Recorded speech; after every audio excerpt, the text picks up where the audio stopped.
I always believed the universe was an endless sea of darkness, with Earth as the only flickering light in the vast void. I never imagined how soon that view would change.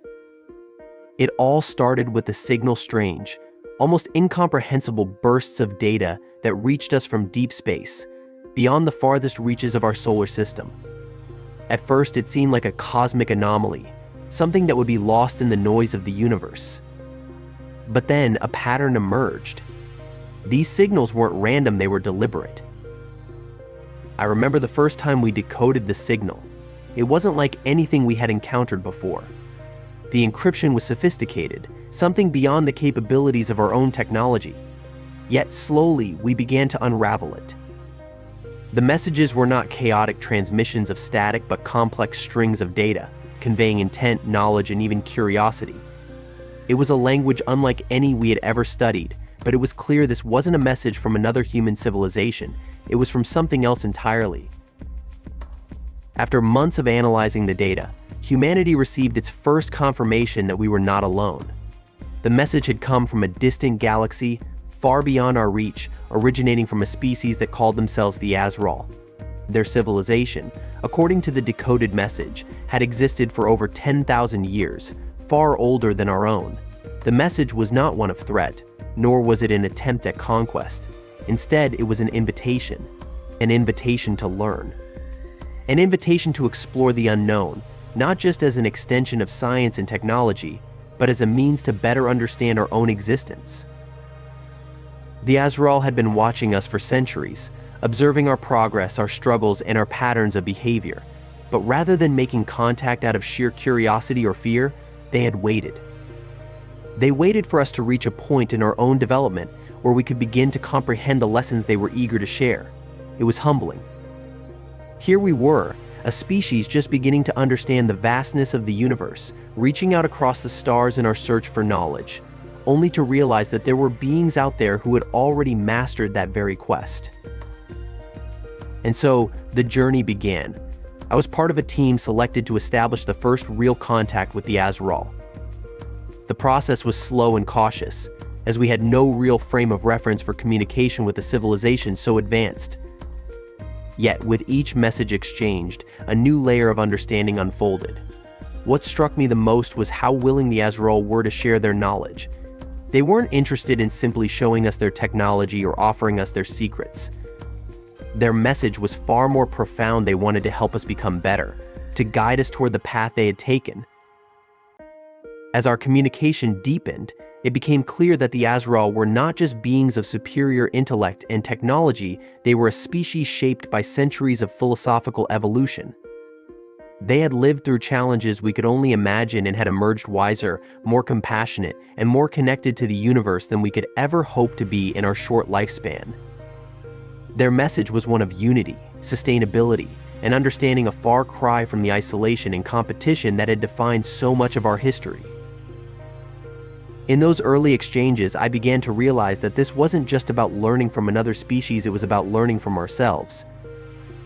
The Azraal held up a mirror to humanity, showing us the potential we could reach if we embrace cooperation over competition, empathy over indifference, and wisdom over ignorance. I wasn't just joining an intergalactic conversation, I was becoming part of a greater, cosmic lesson that would challenge everything I thought I knew about what it meant to be human. The first lesson the Azraal shared with us was one that reshaped everything I thought I knew about society. It wasn't a technological breakthrough or a scientific discovery. It was a shift in perspective, a radical rethinking of how human civilization could be structured. They spoke of a society built on the foundation of harmony, a concept so foreign to us that it took time to fully grasp its implications. The Azraal had created a world where the pursuit of personal gain wasn't the driving force behind every action. They had long since moved beyond the concept of individualism that often defined our own cultures. Instead, they had learned that true progress was achieved when society as a whole worked in unison toward a common goal. Their civilization had no poverty, no crime, no hunger, concepts that seemed so deeply ingrained in human history that we couldn't imagine a world without them. The Azraal explained that these issues were not the result of some cosmic mistake, but the byproduct of a system that placed self-interest above collective well-being. As we conversed with them more deeply, the truth began to unfold. In Azrael society, every individual had access to the resources they needed not just for survival, but for personal fulfillment. Everyone, from the youngest child to the oldest elder, contributed to the community in a way that was both meaningful and valuable. There was no hierarchy, no class division. Wealth wasn't measured in material possessions, but in the richness of knowledge, relationships, and shared experiences. The Azraal lived in cities that blended seamlessly with nature, where every structure and every technological advancement was designed with the environment in mind. Their homes weren't isolated, towering skyscrapers that separated individuals from their surroundings, but open, interconnected spaces that fostered collaboration and communication. These were places where people didn't just coexist, they thrived together, pooling their strengths, skills, and ideas to build a society that worked for everyone. Perhaps the most striking part of their way of life was their approach to conflict resolution. Unlike human cultures, where disputes often lead to division, the Azraal focused on empathy and understanding. When disagreements arose, they didn't resort to violence or power struggles. Instead, they engaged in open dialogue, guided by the belief that every perspective held value. Differences were not seen as weaknesses to be overcome, but as opportunities for growth and learning. In a world where misunderstandings often lead to war or strife, this was a concept we found difficult to even comprehend at first. I began to understand that the Azraal weren't just an advanced species, they were a species that had learned to overcome the very flaws that had plagued our own civilization for millennia. They had moved beyond the systems of exploitation and inequality that defined human history, replacing them with something more sustainable, more compassionate, and far more effective. It was as if they had unlocked the secret to societal harmony, not through force or control, but through an innate understanding of what it meant to live in balance with one another. Their system wasn't perfect, no society is, but the Azraal had created a model that we, as humans, could learn from. For the first time, I saw the potential for a world where the collective good wasn't just an ideal, but a tangible reality. I began to ask myself, could we ever get to this point? Could we, with all our divisions and differences, find a way to build a society rooted in harmony, where the welfare of the many took precedence over the desires of the few? The Azraal showed me that it wasn't only possible, it was essential for the survival and growth of any civilization. Their lesson had been clear: only by embracing the strength of unity could humanity hope to rise above its own limitations. As we continued to communicate with the Azraal, one lesson stood out more than the rest: their profound understanding of sustainability. It wasn't just a buzzword for them, it was the very foundation of their civilization. They had lived through the same environmental challenges we faced, but unlike us, they had found a way to not only mitigate the damage they had done to their planet, but to reverse it. Their approach to sustainability was a delicate balance between technology and nature, where the two worked in tandem rather than in conflict. The Azraal didn't view their planet as a resource to be exploited, but as a living entity to be cared for. This perspective shifted everything for us. For centuries, we had treated the Earth as though it were infinite, as though its resources would always be available to us. Our industries had ravaged the environment, and the consequences were becoming increasingly clear: rising temperatures, deforestation, pollution, and the loss of biodiversity. We were on the brink of irreparable damage, and the thought of it was overwhelming. But the Azraal, with their wisdom and foresight, had shown us another way. They told us that the key to their survival wasn't just in the development of advanced technology, but in their ability to live in harmony with their environment. Their cities were marvels of sustainable design, built with materials sourced from the land and constructed in a way that minimized waste and environmental disruption. Buildings were not tall, imposing structures, but integrated into the landscape, organic in shape and purpose. They used renewable energy sources for everything, from transportation to communication to food production. Solar, wind, and geothermal energy were seamlessly incorporated into their systems, ensuring that their reliance on fossil fuels was non-existent. But perhaps the most astounding aspect of their sustainability practices was their commitment to zero waste. Everything they produced had a purpose, and everything had a second life. Nothing was discarded. Instead, it was repurposed, recycled, or reused in ways that were beyond our current understanding. The Azraal had mastered the art of efficient resource management, creating a circular economy where materials and energy flowed in a continuous loop. There was no concept of waste, only the flow of resources through a system that was constantly being replenished. What struck me the most was the way they viewed the Earth. To the Azraal, the planet was not a backdrop for their existence, it was an active participant in their civilization's progress. They had learned to read the rhythms of their environment, the changing seasons, the patterns in the oceans, the health of their forests, and adjust their practices accordingly. They were constantly in tune with the needs of their planet, and in return, the planet thrived. The symbiotic relationship between the Azraal and their world was something that we as humans had forgotten or overlooked in our relentless pursuit of progress. The Azraal's approach to sustainability was a holistic one, where the environment, technology, and society were not separate entities but were interwoven into a single, cohesive system. Their cities were designed not to conquer nature, but to coexist with it in a way that benefited both. They understood that true progress was not just about technological advancement, but about achieving a balance that would allow their civilization to flourish for generations to come without depleting the resources they relied on. As I absorbed the magnitude of this lesson, I began to realize the depth of our own mistakes. We had been living as if the Earth's resources were limitless, but the Azraal had shown us the truth that our survival depended on how we treated our planet. It wasn't enough to develop new technologies or innovate new solutions.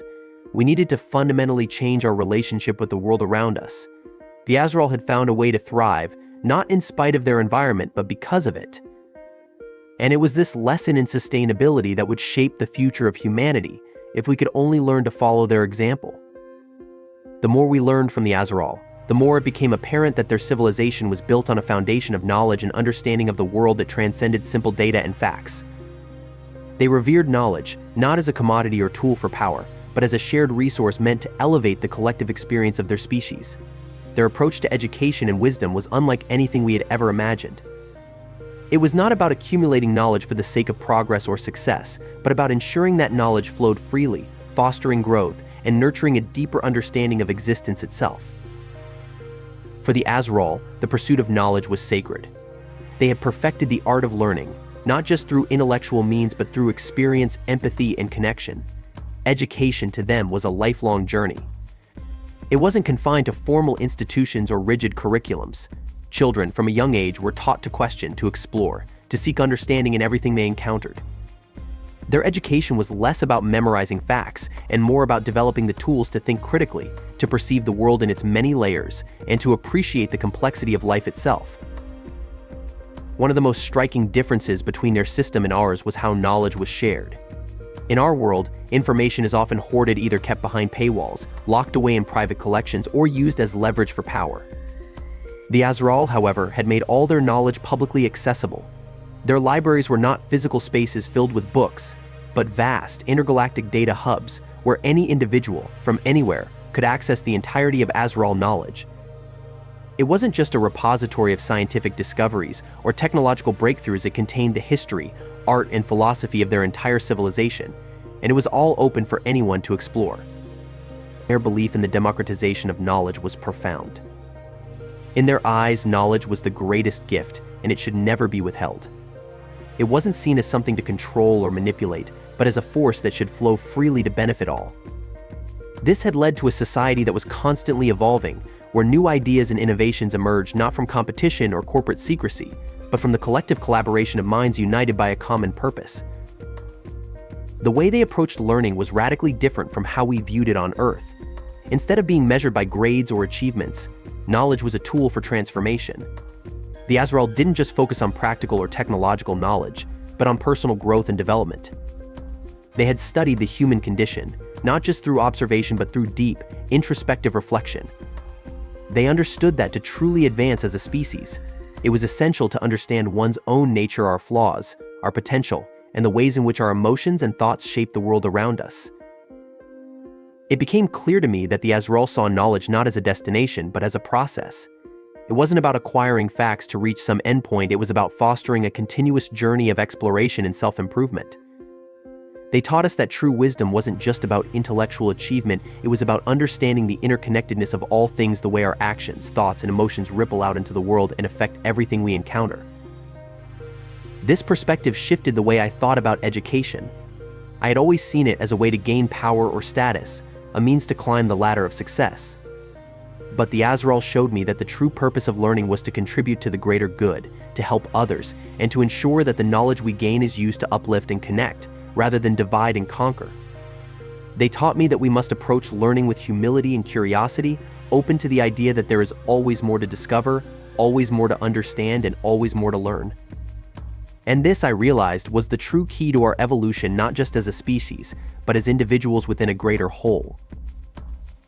The lessons we received from the Azraal went beyond knowledge and harmony. They expanded into the realm of technology, but in a way that was strikingly different from our own understanding. When we think of technology on Earth, we often imagine it as a tool for power, control, or domination.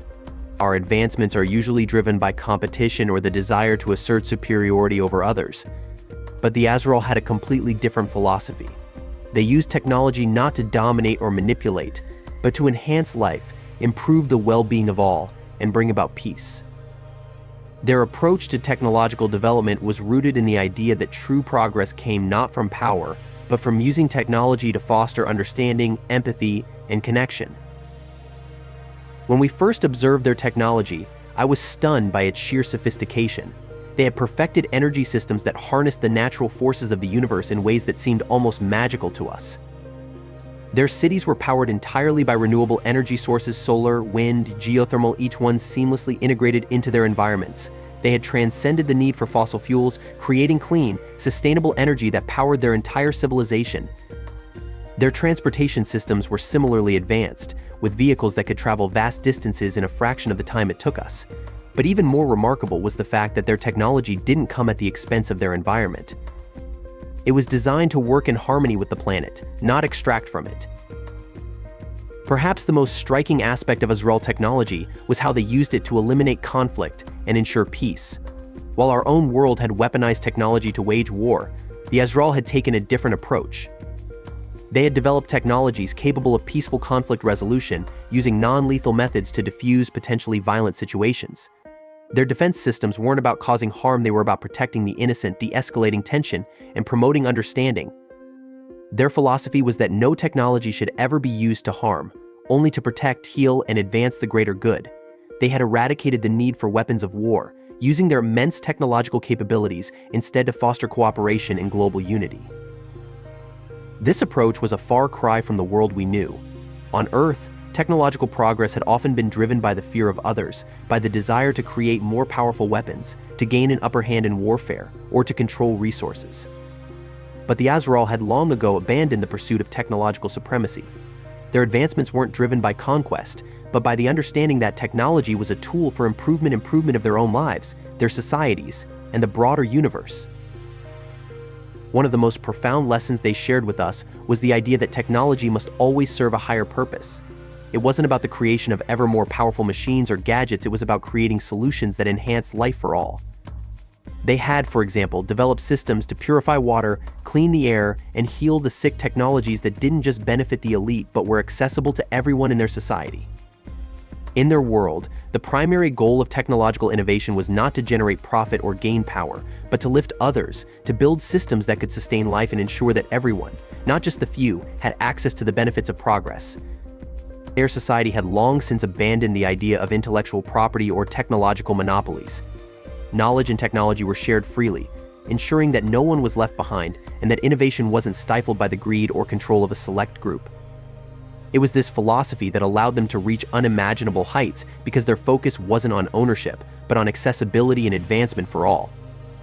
This was a lesson humanity had long needed to hear: technology, when used with compassion and care, could be a tool not for war, but for peace. In their example, I began to see the future. The future where technology is used to better lives, to solve the challenges that face humanity, not to create new problems. The future where every invention, every discovery is shared not to dominate but to uplift. This was the way forward, the path we needed to take if we wanted to avoid the mistakes of our past and build a future that embraced the true potential of our technological capabilities. The Azraal had shown us that technology, when used with wisdom and compassion, could be the key to not just survival but to the flourishing of life itself. As our connection with the Azraal deepened, one lesson that continuously resonated with me was the importance of empathy. It wasn't simply a nice concept or a social virtue, it was the bedrock of their society. In our human world, empathy is often seen as a soft skill, something to aspire to but not always essential in the high-stakes game of survival or success. But for the Azraal, empathy wasn't just important, it was everything. It was the glue that held their civilization together, the force that allowed them to function not just as individuals but as a collective species. They spoke to us about the power of emotional intelligence, of how understanding and truly feeling the emotions of others could transform every interaction, every decision, and every aspect of their lives. Their ability to connect on an emotional level with one another was so advanced that it wasn't limited to face-to-face communication. Through their technology, they could sense each other's emotions, not in a superficial or intrusive way, but as a way of deepening their connection and understanding. This ability, they explained, wasn't just a tool, it was a philosophy, a way of being that permeated every aspect of their existence. What struck me most was how this deep sense of empathy wasn't confined to their own species. The Azraal had developed technologies that allowed them to connect emotionally with all living beings, even with humans. As we communicated with them, we began to experience their emotions in ways we never thought possible. At first, it felt overwhelming, like being bombarded with sensations that we weren't prepared for. But over time, we began to appreciate the richness of this connection. It wasn't invasive, it was enlightening. It allowed us to understand their intentions and perspectives far more deeply than we could have through words alone. Their technology acted as an emotional bridge, fostering a deeper mutual understanding, breaking down barriers that words could never bridge. The Azraal helped us see that empathy wasn't just a tool for personal relationships or diplomacy, it was the key to solving the grandest challenges of society. In our world, we often acted based on self-interest or the interests of a select few. Our policies, our systems, and our technologies were often shaped by this limited perspective. We built walls, both literal and figurative, that separated us from those we didn't understand. Empathy, the Azraal showed us, was the antidote to that. It had the power to break down those walls, to foster understanding even between vastly different cultures, species, and ideologies. By tapping into the shared emotions that connected all sentient beings, they had created a society where peace wasn't just a distant ideal but a lived reality. Their society was one where conflict was rare, not because they didn't disagree, but because they understood one another so deeply that they could resolve disputes with compassion and mutual respect. When problems arose, they didn't view the situation in terms of right or wrong, or victory or defeat. Instead, they looked at it through the lens of what was best for all involved. Their decisions were based on understanding the emotional needs and desires of everyone, not just those in power. As a result, their governance wasn't defined by political maneuvering, but by a genuine desire to ensure the well-being of every individual. I began to understand how profound their philosophy truly was. They didn't just use empathy as a tool for personal growth, they used it as the foundation of their entire civilization. It was the reason they had avoided the pitfalls of war, division, and inequality. It was the reason their society was as advanced as it was. The emotional connection they fostered with each other wasn't just about feeling good or being kind, it was about making better, more informed decisions that took into account the emotional well-being of all sentient beings involved. It was about building a society where everyone felt seen, heard, and understood, regardless of their status or place in life. As I reflected on this, I couldn't help but wonder how different our world would be if we truly embraced empathy in the way the Azraal had. What if we, as a species, could learn to feel with others, to understand their pain, their joy, their desires? What if we could use that understanding to guide our decisions, to shape our policies, and to create a world that was truly compassionate? The Azraal had shown us the way, and the path was clear. All it took was the willingness to open our hearts and minds to the emotions of others. Through empathy, they had built a future of peace and unity. Could we do the same? As our time with the Azraal came to a close, I found myself reflecting on the lessons they had shared with us. What had begun as a mission to understand an alien civilization had transformed into a journey of self-discovery, one that challenged everything I thought I knew about humanity and its potential. The Azraal had shown us not just how to thrive as a species, but how to evolve, how to embrace a future where cooperation, sustainability, and empathy were at the core of everything we did. Their message was clear: the key to our survival, to our evolution, wasn't just about technological advancement or discovering new frontiers in space. It was about looking inward. It was about reevaluating the way we lived, the way we treated each other, and the way we interacted with the world around us. The lessons we had learned from the Azraal weren't about adopting their exact ways of life. They were about applying the principles they had discovered to our own context in ways that would allow us to build a better future. What stood out the most was the realization that the path forward wasn't in the stars or in technological breakthroughs, but in ourselves. The Azraal had transcended their own struggles by embracing the values of unity, empathy, and sustainability. They had learned that true progress came not from external conquests, but from an internal transformation, a shift in perspective that prioritized the well-being of all. And that was a lesson we needed to learn too. Their civilization had faced challenges much like our own: wars, environmental degradation, inequality, and yet they had found a way to overcome them. But unlike us, they didn't view these struggles as obstacles to be defeated. They viewed them as opportunities for growth, as necessary steps in their evolution. They had learned from their mistakes, adapted, and embraced new ways of living that allowed them to thrive, not just as individuals, but as a collective. It was this philosophy that allowed them to continue advancing, to reach levels of peace and sustainability that we could only dream of. The Azraal had also shown us that progress wasn't a destination, it was a journey. The path to a better future wasn't linear, nor would it be easy.